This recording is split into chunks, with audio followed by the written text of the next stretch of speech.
আপোষহীনতায় তিনি, আপোষেও তিনি। বাংলাদেশের রাজনীতিতে তিনি এক নিঃসঙ্গ শেরপা। এরশাদের স্বৈরশাসনের বিরুদ্ধে সদ্য রাজনীতিতে এসে তিনি গণতন্ত্রের প্রশ্নে অবিস্মরণীয় ভূমিকা রেখে ভূষিত হলেন আপোষহীন নেতৃত্বে। 2007-এর 1-11-এর দুঃশাসনের কালেও আপোষহীন রইলেন। নিজের এবং সন্তানদের নিরাপদ জীবনের প্রতিশ্রুতির বিনিময়ে গণতন্ত্রহীনতাকে মেনে নিলেন না। ফ্যাসিস্ট হাসিনার আমলে বিদেশ থেকে ফিরে এসে মিথ্যা মামলা মোকাবেলা করে জেলে চলে গেলেন।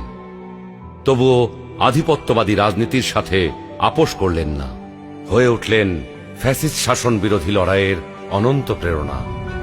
তবে কি তিনি কখনোই আপোষ করেননি? অবশ্যই করেছেন।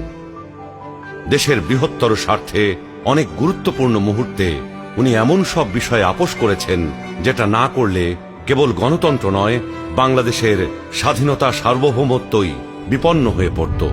91 সালে তার পছন্দের প্রেসিডেন্সিয়াল পদ্ধতি ছেড়ে সংসদীয় পদ্ধতিতে চলে গেলেন বৃহত্তর রাজনৈতিক সমঝোতার স্বার্থে।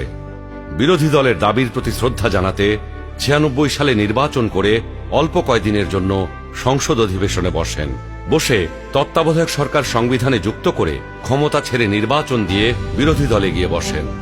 2008-এ একপেশে এবং অসমান নির্বাচনী ক্ষেত্রের কারণে পরাজয় নিশ্চিত জেনেও নির্বাচনে অংশ নেন গণতান্ত্রিক ধারাবাহিকতা রক্ষার জন্য।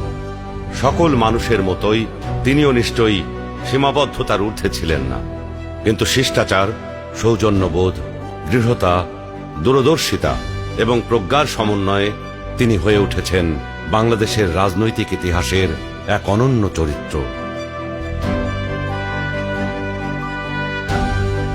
তিনি বেগম খালেদা জিয়া। আমরা সকলকে বন্ধু হিসাবে দেখতে চাই, কিন্তু কেউ যদি আমাদের বন্ধুর বেশে প্রভু হতে চায়, সেটা আমরা কখনো মেনে নেব না, মানতে দিব না। কারো প্রভুত্ব বাংলাদেশের জনগণ স্বীকার করবে না।